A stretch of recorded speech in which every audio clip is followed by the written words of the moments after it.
Hello, my name is Paul, and thanks for joining me as I explore and try to discover some of the amazing wildlife that can be found on the Falkland Islands.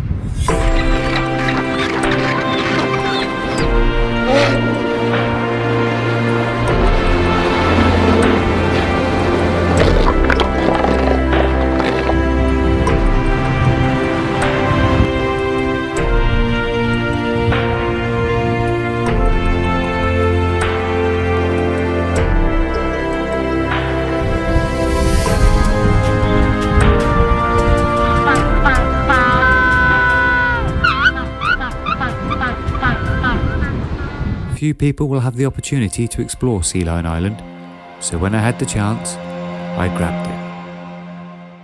Sealion Island is remote. After all, it is 10 miles offshore from the already remote mainland of the remote Falkland Islands, so we had to fly out courtesy of the Falkland Islands Government Air Service. A small island at only 9 kilometers squared, but packing a huge amount of wildlife. It has been featured in many documentaries, including a few of Attenborough's, so needless to say, I was pretty excited.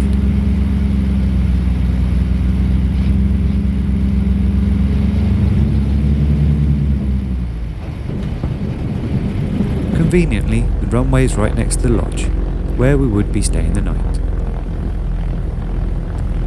Quickly through the baggage terminal, we wasted no time in heading out for an explore, and we were soon greeted by a family of striated caracaras.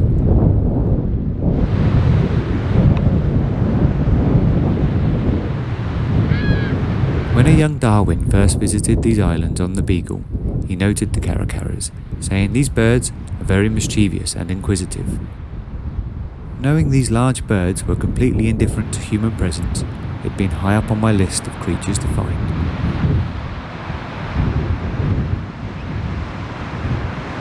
It was amazing to be able to get so close to a large wild bird without it flying away, but no sneaking up was necessary, at least not by us.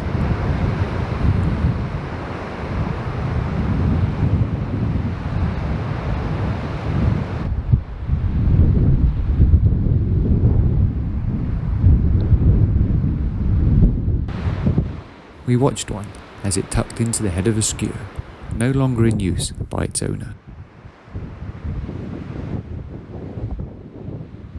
Just beneath us, we heard what sounded like a baby goat, and as we peered over the cliff, we saw a group of sea lions relaxing with their pups.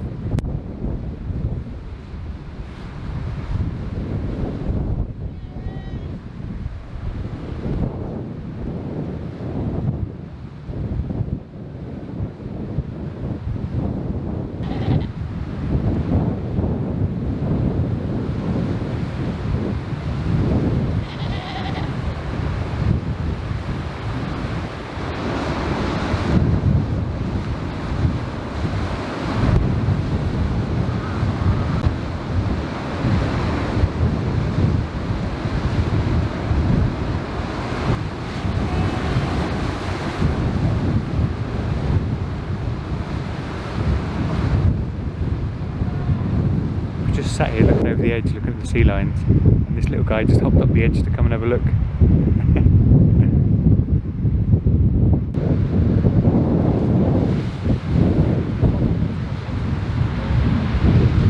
We said goodbye to the sea lions and the caracara chicks and headed down the coastline, where we passed the memorial to the HMS Sheffield before reaching a rockhopper colony.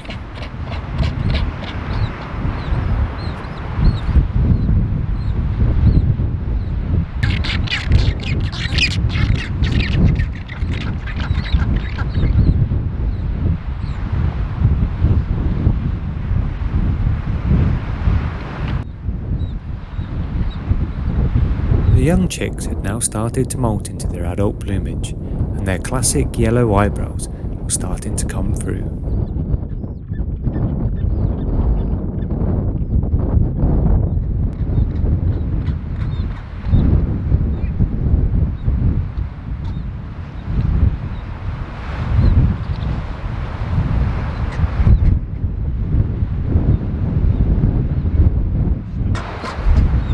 Whilst watching the rockhoppers, I saw my first cobs wren darting in and out of the rocks. These little Falklands birds are full of character and cannot be found anywhere else in the world.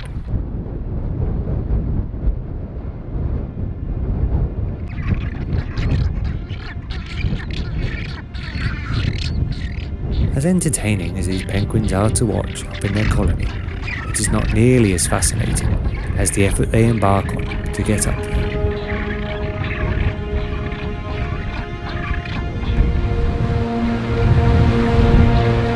The cliff is steep, the swell is deep, and the waves powerful as it crashes against the rocks.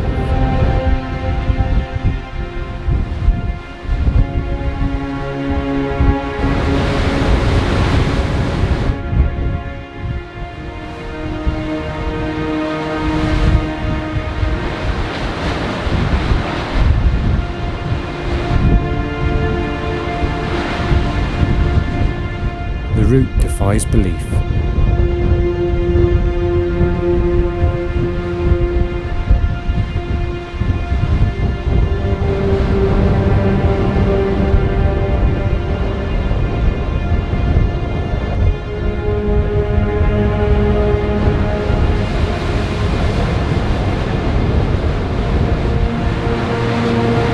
It can take several attempts. It needs to be timed perfectly, simultaneously fighting against the swell whilst trying not to get battered against the hard, unforgiving cliff.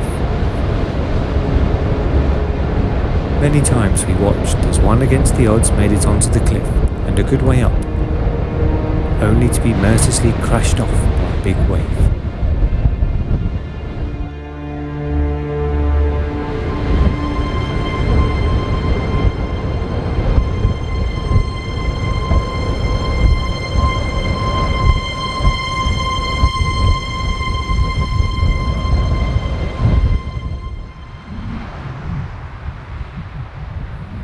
Back to dry land and down to a small stretch of beach, one of many miles that surround the island. There can be no doubt as to the sense of isolation out here, and I'm always amazed by the animals that inhabit these islands and their lack of fear for man.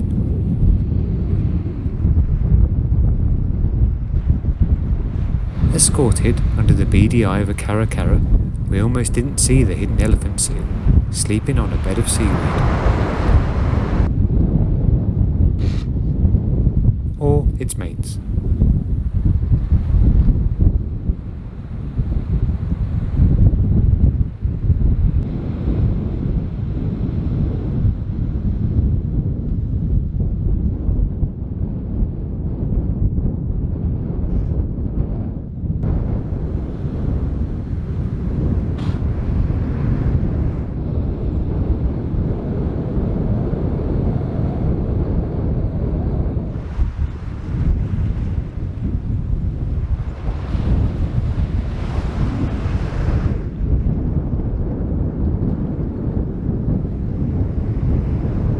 Right outside the lodge lives a Gentoo colony. It had been a few weeks since my last encounter with the Gentoos at Volunteer Point, and I was keen to see how they had developed. A little bigger and a little less fluffy, but just as inquisitive, and it wasn't long until they came across to form up and investigate.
These young Gentoos haven't been to sea yet, but when they do, they will be the fastest penguins of them all, reaching speeds up to 22 miles per hour. A skua with its head still attached is always on the lookout for an easy meal.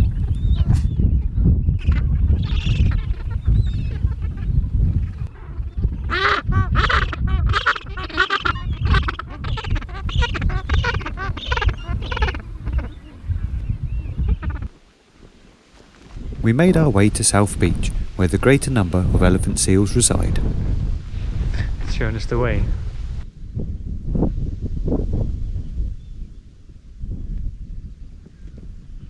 We precariously made our way past the notoriously misbehaved pair of Caracara, also known as Johnny Rooks. This pair, sat on top of their nest, had a bit of a reputation for swooping down on visitors, and although they left us alone, we were warned to keep our guard up.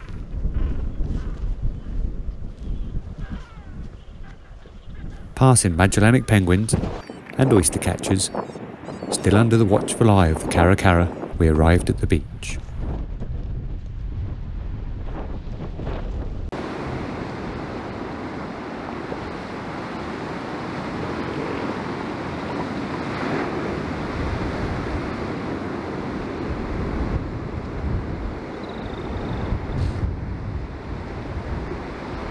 The southern elephant seal, on the whole, come off as being pretty grumpy, and it is usually advised not to position yourself between them and the sea. Many are covered in battle wounds from head to hind flipper as they compete for dominance on the beach, fighting and biting one another with their sharp teeth.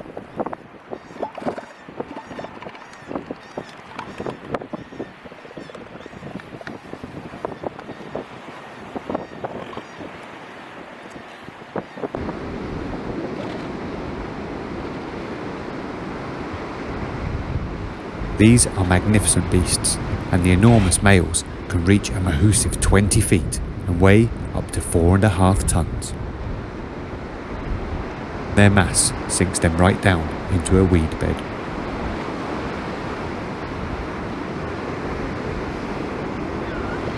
Amazingly, these seals have been recorded diving down to depths of 2,000 meters and can hold their breath for 2 hours. Coupled with their insulating blubber, it allows them to dive deep, hunting in the chilly waters on the edge of Antarctica, where they are mostly eaten fish, cephalopods, and even the occasional shark.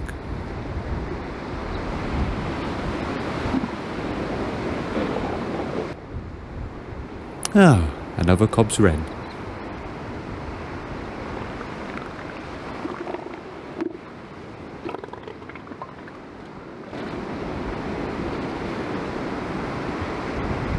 Sadly, elephant seals were almost hunted to extinction in the 18th and 19th century for their blubber that was rendered down into oil.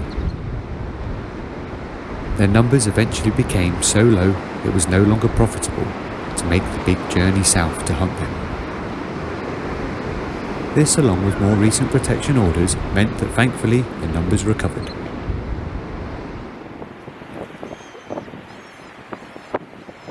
One unfortunate seal had an open wound that, to my surprise, was continuously being made deeper by the tussock birds, pecking for an opportunistic meal.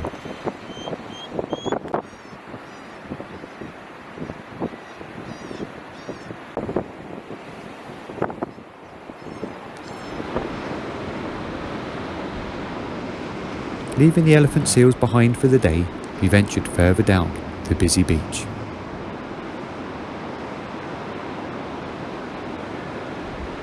With terns overhead, we watched the penguins slide in and march up the beach for the evening.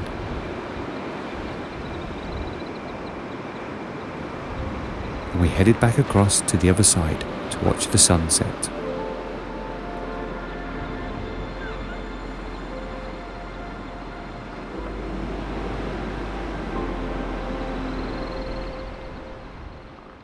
The next morning, we were up at the crack of dawn and headed to what is named the Orca pools.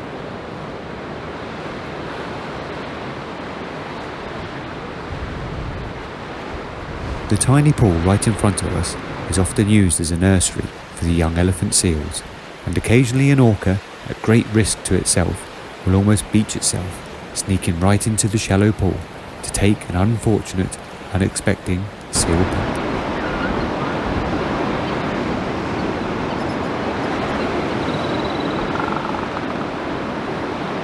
We would of course have to be very fortunate to see this extraordinary event take place, but orcas regularly patrol this coastline, and we were hoping to catch a glimpse of a pod.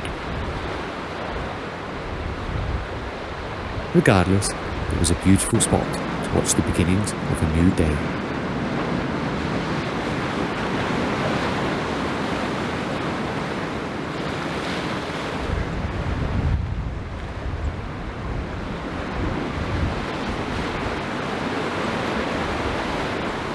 A night heron sat in the tussocks just opposite, preening his feathers, shaking his elegant plume.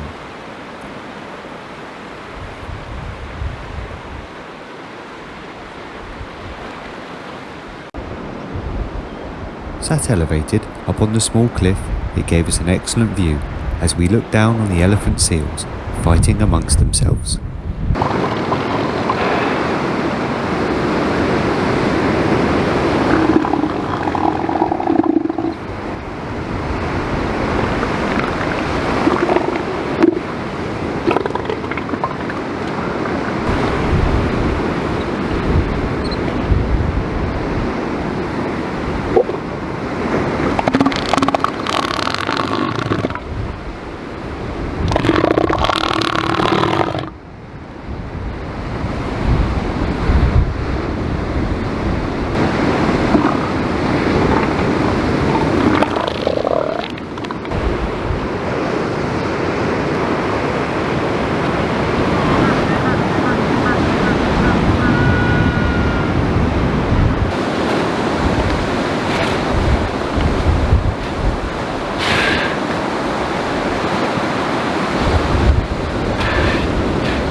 Kept a good lookout for the orcas, and despite a few young elephant seals in the pool, they never made an appearance, probably much to everyone's relief.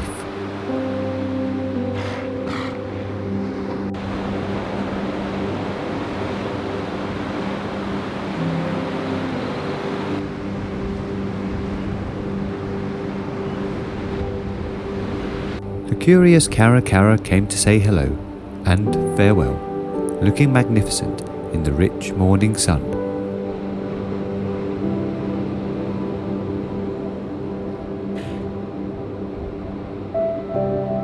And the Magellanic sang us a goodbye, which, from our perspective, looked a little like an acrobatic display.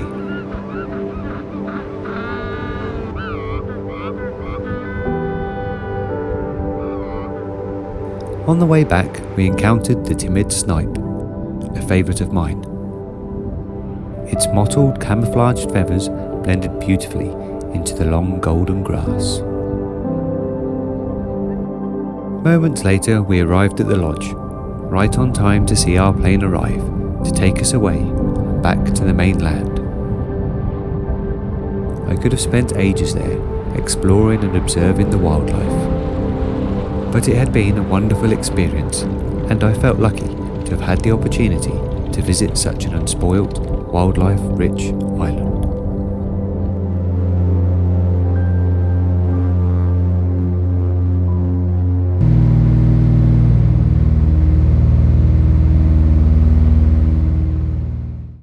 In the final episode, I head to Saunders Island, staying in a remote cabin with plenty of wildlife right on my doorstep, including albatross and the rockhopper shower.